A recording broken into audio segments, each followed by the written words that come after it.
All the wounds of this day. America has been attacked, and it has been changed. This is the first great test of the new century for this nation, for its new president. It's also a great test for us all, wherever we live, whatever our age, whatever our beliefs. Tonight, as we remind you, we'll have continuing coverage. We want to share with you now the images and the sounds of this unforgettably dark day in America.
It was the ultimate act of terrorism.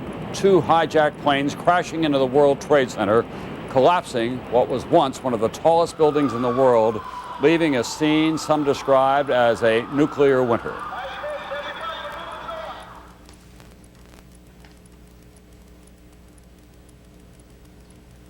Good evening, everyone. It was one of the darkest days in America through the day and into the night, and it is not over. New York and the nation will never be the same. What was once a symbol of America's might is tonight a scene of utter devastation. Piles of rubble, acres of gray ash, a death toll that some estimate could reach into the thousands. Hundreds of rescue workers, very little hope in the rubble of the World Trade Center. And this is the scene tonight at the Pentagon, hit by another hijacked plane shortly after the attack on the World Trade Center. The Pentagon says it does not yet know how many people were killed or injured.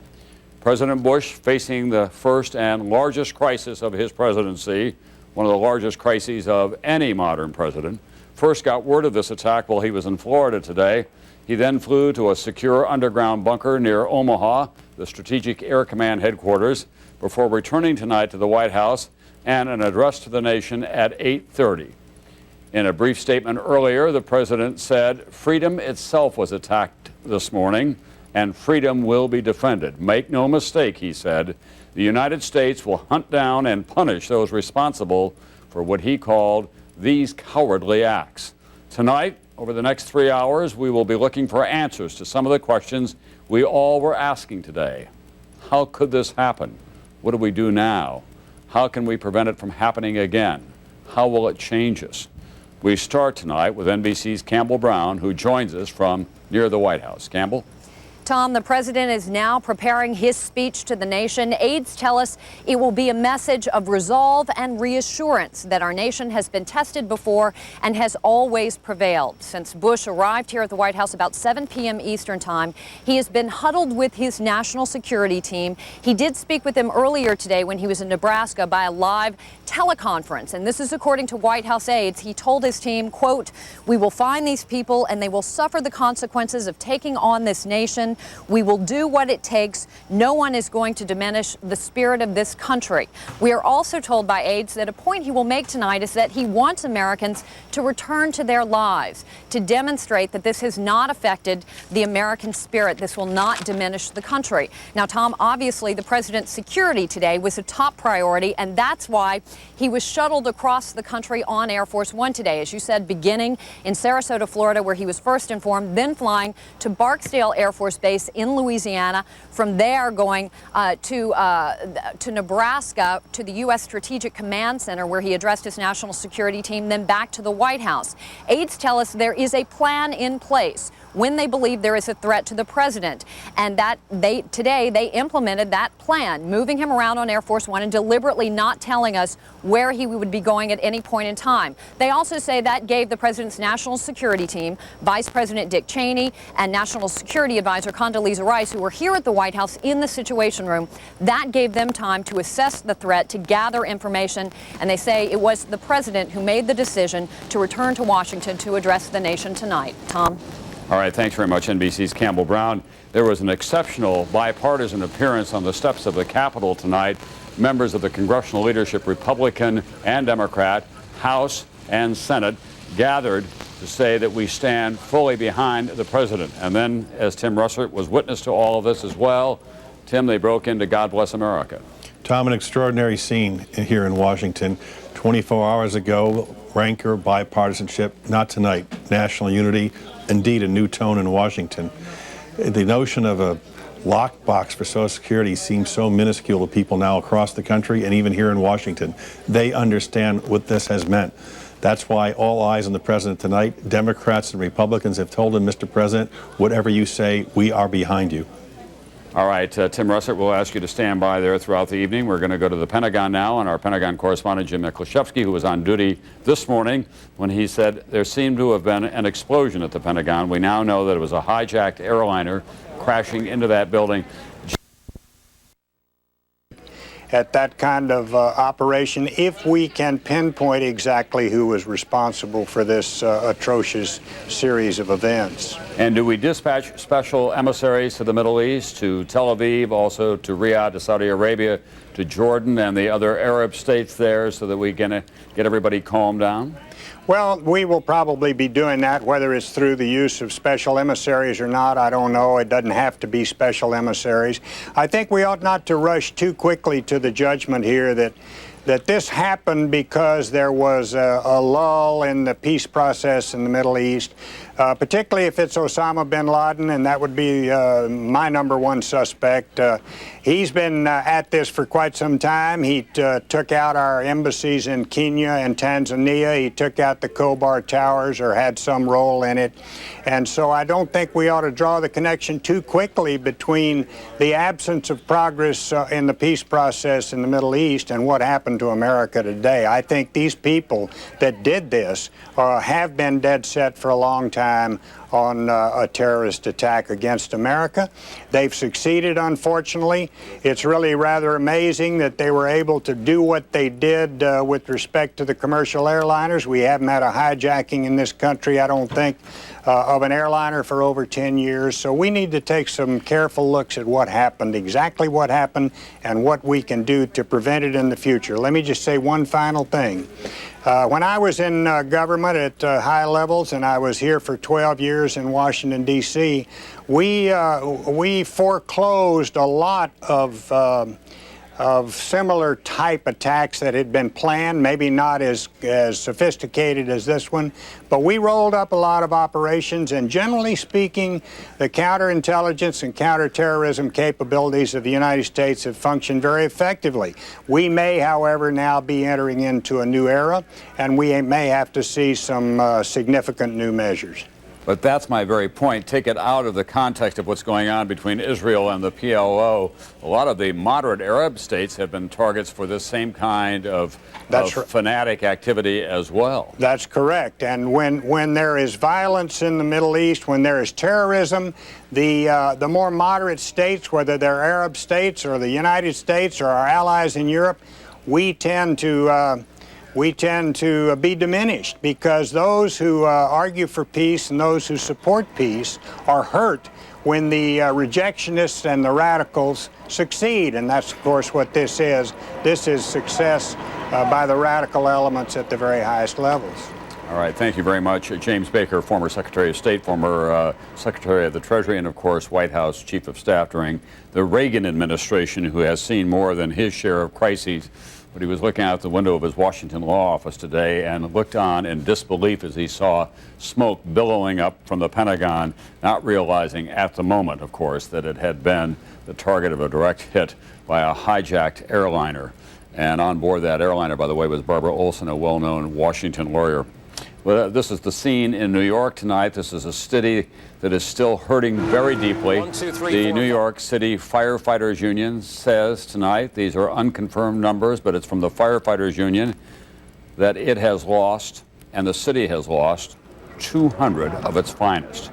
200 firemen killed today in the World Trade Center attack. The buildings came down, of course. Many of those firemen were at the base of those buildings, involved in firefighting and rescue efforts at the time. That's the first number that we've had from a reliable source that comes from the Firefighters Union tonight. Earlier, Mayor Giuliani would only say that he expected the death toll to be horrendous. At one point, they had 1,500 people being treated at Liberty Park, which is at the tip of Manhattan. This will be going on throughout the evening in New York. Let's go to NBC's Robert Hager now and see what the very latest is on the hijacking of these 4 planes today, 2 from Boston, 1 from Newark, and 1 from Washington Dulles. Robert? Tom, there are little glimmers coming out of what may have gone on in the cockpits of some of these planes.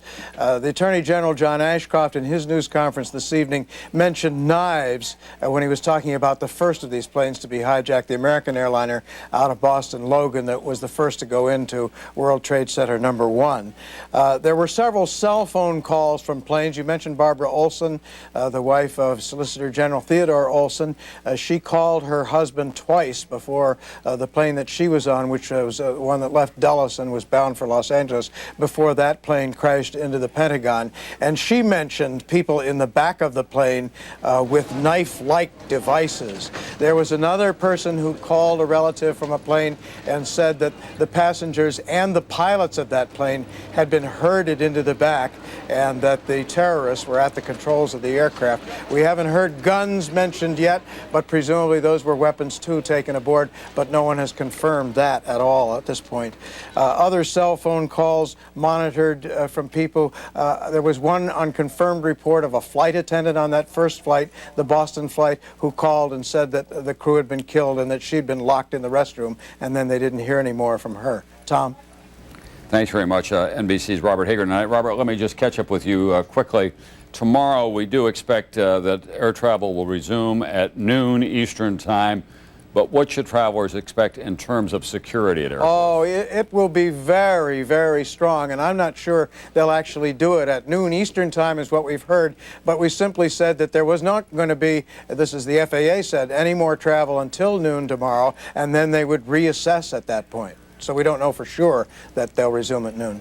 All right, thanks very much, NBC's Robert Hager. This day, it's the 11th of September, the year 2001. Some people have said the 9th month, the 11th day, 9/11, is a day that will be in bold print in future history books, a day that is a dark mark for this country, a day that everyone will remember where they were when they heard the news. After all, our largest city and most vital financial market immobilized, the country terrorized politically and psychologically. Dateline's Stone Phillips tonight takes us through this astonishing day, minute by minute.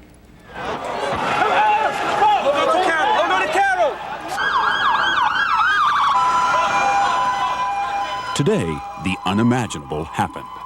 At the start of a busy workday, New Yorkers heard an explosion, then looked up to see a symbol of America's economic power, one of the World Trade Center's twin towers, billowing smoke and flames.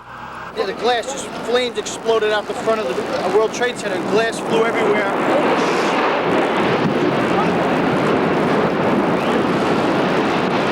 Minutes later, literally from out of the blue, an even more horrifying sight. A jetliner bearing down on the other tower. It was a direct hit. A second airplane, a 727, just rammed into the building. Before the hour was out, the symbol of American military power, the Pentagon, was also in flames. It too apparently the target of a new weapon, a passenger jet hijacked and turned into a guided missile. Across the country, shock, sorrow, fear, outrage. and the realization that America was under attack. About 8:45 this morning, the sky over Manhattan was clear following a night of violent thunderstorms. In the city's financial district, the very heart of American commerce, thousands of workers were already at their desks. Moments later, in the upper reaches of the 110-story North Tower, sudden impact. As Matt just mentioned, we have a breaking news story to tell you about. Apparently, a plane has just crashed into the World Trade Center here in New York City. 1 second after the sound started, there was gray smoke and what looked to be like confetti flying all over the place. Fire and death above, confusion below, as some 10,000 people streamed out of the building. There was a lady had a big gash on her head, so it was people stampeding one over top of another. Witnesses reported a horrifying scene. Desperate people jumping from the burning skyscraper. Bloody clothing and body parts scattered on the streets below. As emergency crews rushed to the southern tip of Manhattan, the immediate thought, could it really be happening again? Step back, okay? I'm on the job, guys. In 1993, the same building was hit by a truck bomb, Islamic militants hoping to topple the one tower into the other.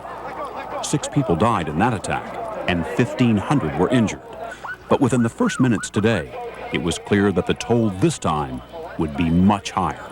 Then, at 9:03, less than 20 minutes after the first strike, with police and rescue personnel still scrambling to respond, Do you know if this. there were many people in the building? Oh, at the another time? one just hit. Something else just hit. A very large plane just flew directly over my building, and there's been another collision. Can you see it? I can see it on this shot. Live cameras trained on the first stricken tower captured another huge explosion, this one on the South Tower. Only this time, the attack was documented. This indelible image to be replayed again and again, seared into the American memory. And here it comes right there. An American Airlines 767 with 92 people on board hijacked on its flight from Boston to Los Angeles, becoming the implement of mass murder. The impact was devastating, the airliner punching through the skin of the huge tower, another rain of glass, concrete, and terror. It's like this unbelievable ball of fire. And the whole street, which is now awakened, everyone's like, whoa. People start crying, people start running. It was now clear that this was no accident.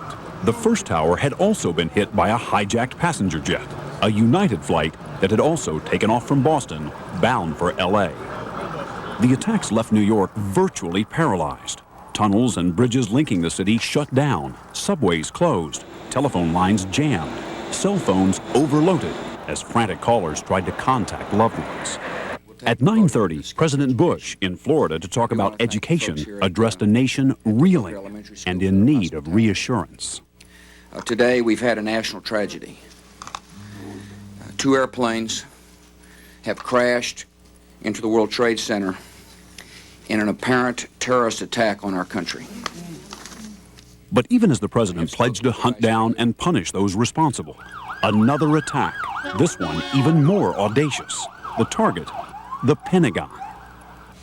Another American Airlines jet bound for Los Angeles had been hijacked, this one taking off from Washington's Dulles Airport. It was another direct hit. NBC's Pentagon correspondent Jim Miklaszewski suddenly found himself on the front lines of a war that had come home.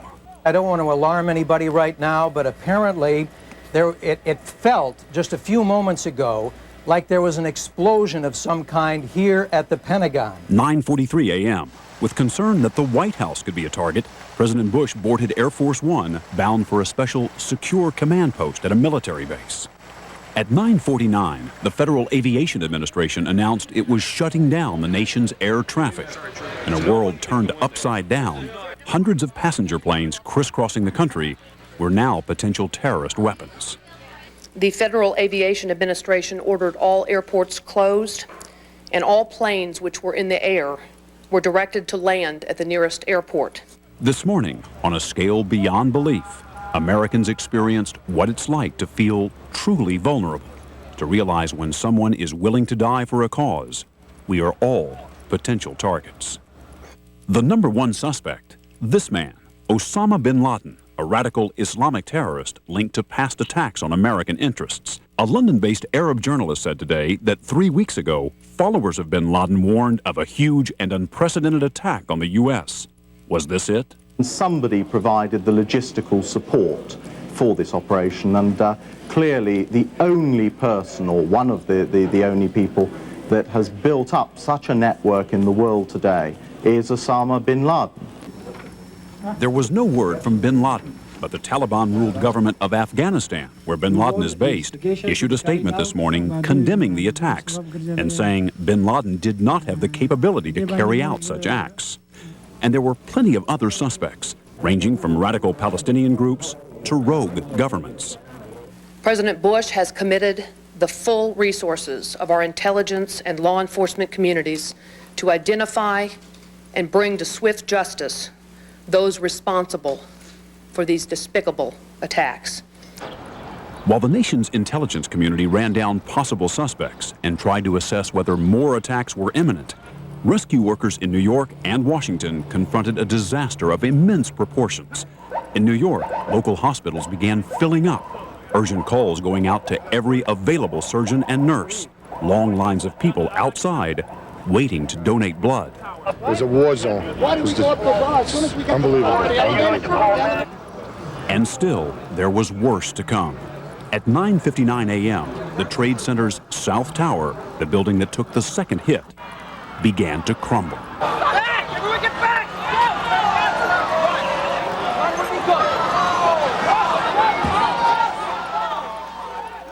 It was almost incomprehensible. In a matter of seconds, the skyscraper collapsed and was gone. Suddenly, we hear, the security say, everyone get out now, everyone run for your lives. NBC producer Shahar Baran was there with a home video camera. A bunch of women just standing there, shocked. By then, the whole building sort of implodes. It just goes like this. And you see like a side of the building, and then it goes, and there's this ball, this silver yellow ball sort of heading towards you, kind of in slow motion. You can't figure out what to do. People are starting to run like crazy. If you take a look behind Then, at 10 a.m., news of another passenger plane in trouble. Someone on United Airlines Flight 93, traveling from Newark, New Jersey to San Francisco, called 911 and reported a hijacking.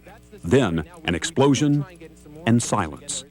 The plane crashed here, some 80 miles outside of Pittsburgh. There were 45 people on board. So far, 3 passenger jets used kamikaze style, and a 4th that might have been. 266 people on board killed. The death toll on the ground still unclear. Then, at 10:30, another sickening sight. The tower still standing, following its twin, collapsing, vanishing in a cloud of smoke.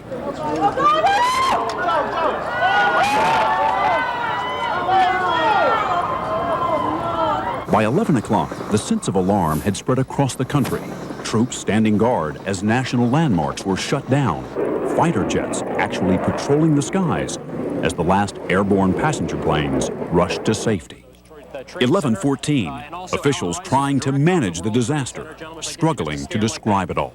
First of all, Chief, do we have any idea of how many people are in there? We have no idea. Now, as you know, it was pretty much rush hour time that this took place this morning, so the numbers we don't know yet. We tried to get almost everybody out that we could early on. 10,000 people in each tower would typically be in there on a normal business day, and we get about another 5,000 visitors during the course of the entire day. So by 8:30, 9 o'clock, the building should have been full. And New Yorkers were struggling too. And now they both collapsed. There's no more World Trade Centers.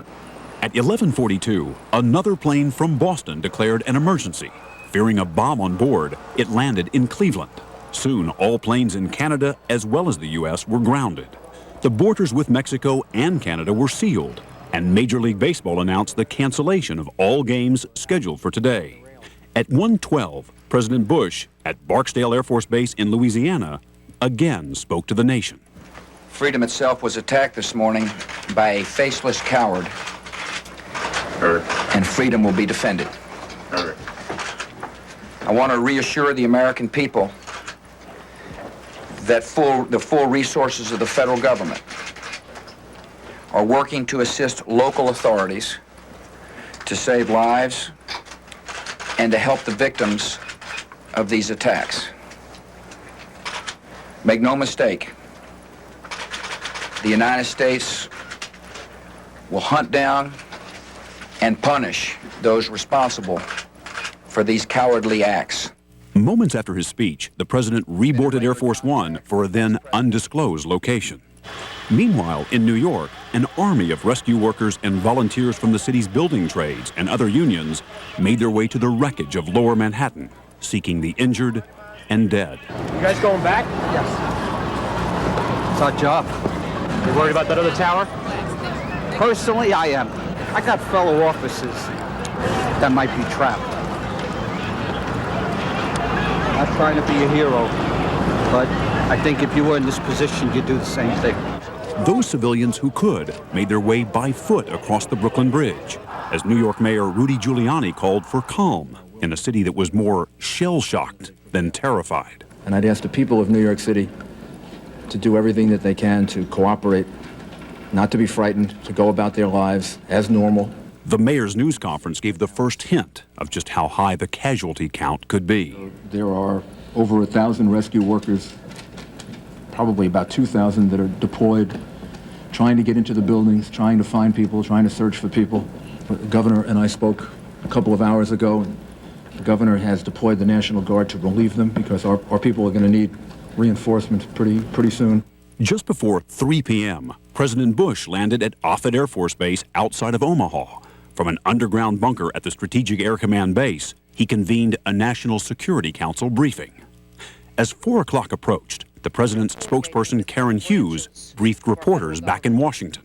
The Secretary of Defense remains at the Pentagon, and the Secretary of State is en route back to Washington. 5:21 p.m., even as people around the country struggled with the enormity of today's events. A third building at the World Trade Center, damaged by this morning's attacks, collapsed. They advised us to leave because we have... Oh my God. Look behind us. Please pan in this way. Please be careful of your baby. This is it. That's the building coming down. Oh my God. Oh my God. Oh my God. No. Fortunately, the building with more than 40 floors had been evacuated. But once again, the concrete canyons of Lower Manhattan were filled with the sounds of sirens and the sight of people fleeing for their lives. That's Stone Phillips with a riveting account of all that happened today. And what you see behind me is the scene in Lower Manhattan tonight, live as the rescue efforts do continue. So does the fire and the smoke. 3 buildings now have been collapsed as a result of this terrorist attack today. Let's go to NBC's Pat Dawson, who's been on duty there all day long as we await the President of the United States. Pat, very quickly, bring us up to date on recovery efforts. The recovery efforts at this point, Tom, still pretty much the bottom line is it's a rather chaotic situation here. New York City Fire Department Lieutenant was just giving us some information a few minutes ago and said that there are still fires burning down there, still some underground fires. He told us that there was a rather significant fire in that building that Stone was just describing, number 7 World Trade Center, that collapsed late in the afternoon. As he said, there are still fires burning there. They are trying at this point to get to those fires and to extinguish them, as well as the task, obviously, of looking for anyone who might possibly have survived, although at this point that is a very, very difficult thing to do in the darkness and the smoke and rubble that this fire lieutenant said runs several stories high in there. Just making a point or coming on about a point that you mentioned before, as the New York City Firefighters Union saying that fully half of the firefighters originally responding to the events early this morning were killed. That would fit with information that we had gotten from one of the chiefs who was in charge of that operation, saying that he knew he had lost at least 50 to 60 men and probably far fewer that he was not able to evacuate. Tom?